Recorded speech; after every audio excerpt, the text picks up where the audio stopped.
नमस्कार सभी पेंशन भोगियों का स्वागत है। जी हाँ दोस्तों, सबसे पहले बड़ी खबर की बात करें तो ईपीएस 95 बात पेंशन धारकों की देनदारी इतनी होनी चाहिए न्यूनतम पेंशन और बेसिकली। जी हाँ दोस्तों, जो ईपीएफओ के अंदर पेंशन धारक से जुड़ी हुई हैं उनकी न्यूनतम मासिक पेंशन 7500 के साथ स्वास्थ्य सेवा और स्नातक नामांकन को लेकर निकलकर सामने आ रही है। तो इसके बारे में दोस्तों आज इस वीडियो के अंदर बात की जाएगी। और इसी के साथ एक बड़ी खबर जो कि नियोक्ता पेंशन योजना को लेकर आ गई है।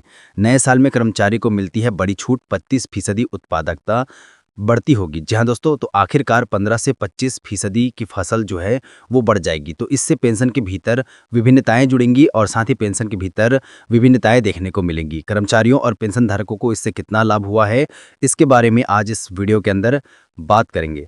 और इसी के साथ यहाँ हम आप सभी के लिए अगली ब्रेकिंग न्यूज़ के बारे में बात करने वाले हैं। तो क्लासिक वेतन आयोग को लेकर बड़ी खबर आ गई है। यूक्रेन वेतन आयोग 1 जनवरी से बदला जाएगा। सरकारी कर्मचारियों की यहाँ पर मौज होगी।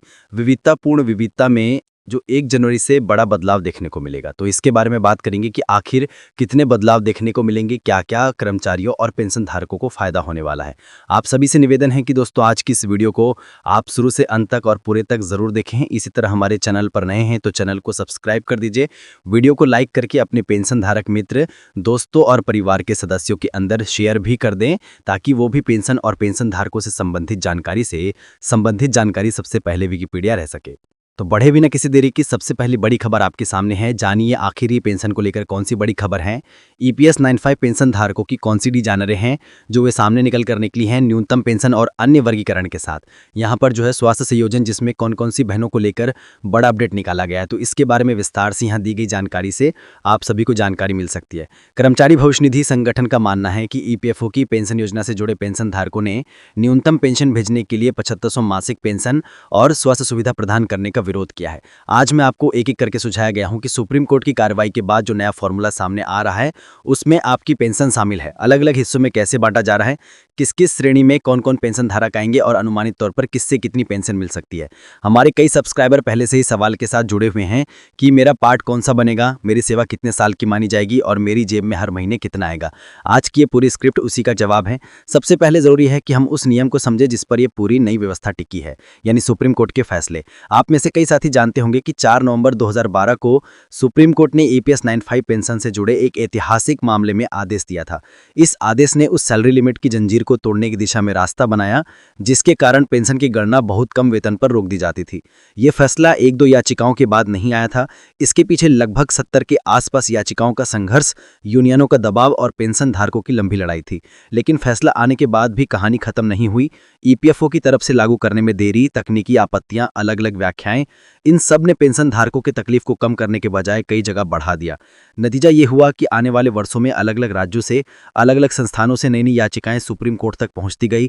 धीरे धीरे करते करते ये संख्या 40 से भी ज्यादा हो गई।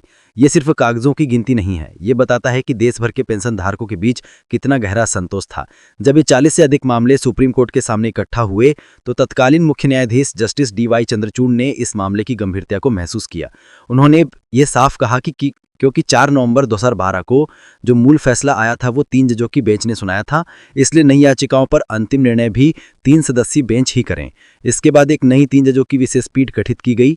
इस नई पीठ में जस्टिस UU ललित ने नेतृत्व किया और उनके साथ जस्टिस अनिरुद्ध बोस और जस्टिस सुधांशु धुलिया शामिल रहे। संसद के मानसून सत्र के दौरान ही इस बेंच ने ईपीएस 95 पेंशन से जुड़े सभी मामलों की सुनवाई एक साथ शुरू की। ये सामान्य औपचारिक सुनवाई नहीं थी। रिपोर्टों के मुताबिक लगातार 7 दिन तक दोनों पक्षों के वकीलों ने अपनी अपनी दलीलें रखीं। हर कानून, हर नियम, हर संशोधन को बारीकी से परखा गया। 7 दिनों की ये मैराथन सुनवाई पूरी होने के बाद अदालत ने अपना फैसला सुरक्षित रख लिया। अब आइए सबसे महत्वपूर्ण बात पर, इस पूरी प्रक्रिया से निकला सार क्या है। सुप्रीम कोर्ट की ओर से ये जो संदेश सामने आया उसकी सबसे मजबूत लाइन ये है कि पेंशन किसानों के साथ उनके स्थान की तारीख के आधार पर कोई भेदभाव नहीं किया जा सकता।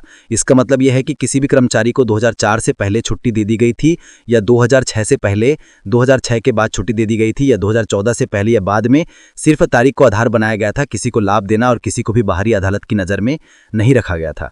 कई प्राचीन से पेंशन धारकों को इस तारीख से पहले छुट्टी दे दी गई थी, इसलिए आपको फला सुविधा नहीं मिलेगी, या आपका अमुक तारीख के बाद छूट गया इसलिए आपका केस अलग है। सुप्रीम कोर्ट ने इस पिक एंड चूज वाले को एलिगेशन से खारिज कर दिया। कोर्ट ने साफे के शब्दों में कहा कि जो भी ये देश की सेवा करता है